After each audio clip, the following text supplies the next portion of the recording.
ಪಾರಿವಾಳ ಹಾರಿ ಹೋತು ಗೆಳೆಯ ಮನಸ್ಸಿಗೆ ಈ ಚಾನೆಲ್ ಅನ್ನ ಲೈಕ್ ಮಾಡಿ, ಸಬ್ಸ್ಕ್ರೈಬ್ ಮಾಡಿ.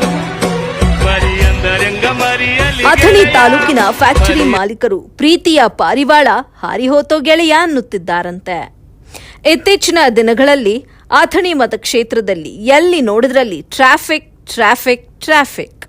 ದಿನ ಬೆಳಗ್ಗೆ ಆದರೆ ಸಾಕು, ವಿಜಯಪುರ ರಸ್ತೆ ಮಾರ್ಗ ಸೇರಿದಂತೆ ಅಥಣಿ ಪಟ್ಟಣದ ಎಲ್ಲ ಪ್ರಮುಖ ಸರ್ಕಲ್ನಲ್ಲೂ ಟ್ರಾಫಿಕ್ ಸಮಸ್ಯೆಯೇ ಹೆಚ್ಚಳವಾಗಿದೆ.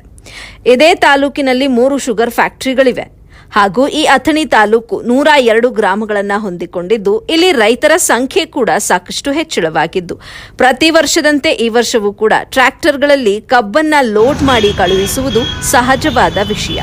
ಇದು ತಪ್ಪಲ್ಲ. ನಮ್ಮ ದೇಶದಲ್ಲಿ ರೈತರನ್ನ ನಾವು ಅನ್ನದಾತರು ಅಂತ ಕರೀತೇವೆ. ಆದರೆ ಕೆಲವು ಟ್ರ್ಯಾಕ್ಟರ್ ಚಾಲಕರು ಮದ್ಯ ಸೇವಿಸಿ ಹಾಗೂ ಹಲವಾರು ಜಾನಪದ ಹಾಡುಗಳನ್ನು ಹಾಡುತ್ತಾ ತಮ್ಮದೇ ನೆಶೆಯಲ್ಲಿ ಟ್ರ್ಯಾಕ್ಟರ್ ಎಲ್ಲಿ ಹೊಂಟಿದೆ ಅಂತಾನೂ ಕೂಡ ಗಮನ ಹರಿಸದೆ ಡ್ರೈವ್ ಮಾಡ್ತಾ ಇರ್ತಾರೆ. 2025ರಲ್ಲಿ ಚಿಕ್ಕ ಮಕ್ಕಳಿಂದ ಹಿಡಿದು ದೊಡ್ಡವರವರೆಗೆ ಗಾಡಿಗಳಿಗೆ ಸಿಲುಕಿಕೊಂಡು ಅಪಘಾತವಾಗಿ ಸಾವಿಗೆ ಎಷ್ಟೋ ಜನರು ತುತ್ತಾಗಿರ್ತಾರೆ. ಇದಕ್ಕೆ ಹೊಣೆಗಾರರು ಯಾರು? ಟ್ರ್ಯಾಕ್ಟರ್ ಚಾಲಕರು ಮಾಡಿದ ತಪ್ಪುಗಳಿಗೆ ಅಧಿಕಾರಿಗಳ ಮೇಲೆ ರಾಜಕಾರಣಿಗಳು, ವಿರೋಧ ಪಕ್ಷದ ನಾಯಕರು, ಪೊಲೀಸರೇನು ಕಣ್ಮುಚ್ಚಿ ಕುಳಿತಿದ್ದಾರಾ ಎಂದು ಬಾಯಿಗೆ ಬಂದಂತೆ ಪೊಲೀಸರ ಮೇಲೆ ಕೂಗಾಡ್ತಾರೆ. ದಿನನಿತ್ಯ ನಿಷ್ಠೆಯಿಂದ, ಶ್ರದ್ಧೆಯಿಂದ ಟ್ರಾಫಿಕ್ ಪೊಲೀಸರು ಬೆಳಗ್ಗೆ 10 ಗಂಟೆಗೆ ಹಿಡಿದು ಮಧ್ಯರಾತ್ರಿವರೆಗೆ ಮನೆ, ಪೋಷಕರು, ಹೆಂಡತಿ ಮಕ್ಕಳನ್ನ ಬಿಟ್ಟು ಕೆಲಸ ಮಾಡ್ತಾರೆ. ಒಂದೊಮ್ಮೆ ಟ್ರಾಫಿಕ್ ಜಾಮ್ ಆಗಿದ್ದಂಥ ಸಂದರ್ಭದಲ್ಲಂತೂ ತಮ್ಮ ಜೀವದ ಹಂಗನ್ನು ತೊರೆದು ಪರಿಸ್ಥಿತಿಯನ್ನ ನಿಭಾಯಿಸಿ ಸವಾರರ ಸುಗಮ ಸಂಚಾರಕ್ಕೆ ಅನುವು ಮಾಡಿಕೊಡ್ತಾರೆ.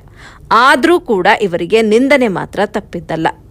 ಯಾರೋ ಮಾಡಿದ ತಪ್ಪಿಗೆ ಇನ್ಯಾರನ್ನೋ ಹೊಣೆಗಾರರನ್ನಾಗಿ ಮಾಡಿ ನಿಂದನೆ ಮಾಡುವುದು ಎಷ್ಟರ ಮಟ್ಟಿಗೆ ಸರಿ? ಅದು ಏನೇ ಇರಲಿ, ಹೇಗೆ ಇರಲಿ, ನಾವು ತಿಳಿಸುವುದೇನೆಂದರೆ, ಚಾಲಕರಿಗೆ ರೈತರು ದಿನನಿತ್ಯ ಶ್ರಮಪಟ್ಟು ಕಷ್ಟಪಟ್ಟು ಬೆಳೆದ ಅಗತ್ಯವಾದ ಕಬ್ಬುಗಳನ್ನು ಟ್ರ್ಯಾಕ್ಟರ್ಗೆ ಲೋಡ್ ಮಾಡಿ ಕಳುಹಿಸುತ್ತಾರೆ. ಆದರೆ ಅದನ್ನ ಸರಿಯಾಗಿ ಫ್ಯಾಕ್ಟರಿಗೆ ತಲುಪಿಸುವಲ್ಲಿ ಚಾಲಕರು ನಿರ್ಲಕ್ಷ್ಯ ವಹಿಸುತ್ತಿದ್ದಾರೆ. ಹೇಗೆಂದ್ರೆ, ಸರಿಯಾಗಿ ವಾಹನ ಚಾಲನೆ ಮಾಡದೆ ಕಬ್ಬುಗಳನ್ನ ರಸ್ತೆಯ ಮೇಲೆ ಬೀಳಿಸಿಕೊಂಡು ಹೋಗ್ತಾರೆ. ಜೊತೆಗೆ ಫ್ಯಾಕ್ಟರಿ ತಲುಪಿದ ಕಬ್ಬನ್ನ ತೂಕ ಮಾಡುವಾಗ ಅಲ್ಲೂ ಕೂಡ ಮೋಸವಾಗಿ ಬಡ ರೈತರಿಗೆ ಸಾಕಷ್ಟು ಅನ್ಯಾಯವಾಗ್ತಾ ಇದೆ. ಇದರ ಜೊತೆಗೆ ಚಾಲಕರ ಅತಿ ವೇಗ ಹಾಗೂ ಸರಿಯಾದ ಚಾಲನೆ ಮಾಡದ ರೀತಿಯಿಂದ ರಸ್ತೆಯ ಮೇಲೆಲ್ಲ ಕಬ್ಬುಗಳು ಬಿದ್ದು ಹಲವು ಅಪಘಾತಗಳಾಗಿ ಸಾವು ನೋವು ಹೆಚ್ಚಳವಾಗುತ್ತಿದೆ. ಇದಕ್ಕೆ ನೋಡಿ ಹೇಳೋದು, ವಿಧಿಯಾಟ ಬಲ್ಲವರ್ಯಾರು ಎಂದು.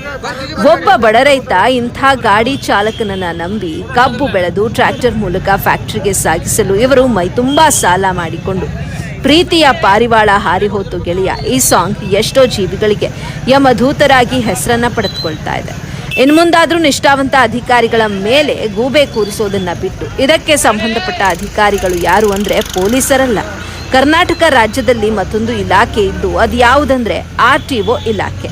ಈ ಇಲಾಖೆಯ ಸಾಹೇಬ್ರೇನು ಕಣ್ಣು ಮುಚ್ಚಿ ಕೂತಿದ್ದಾರಾ?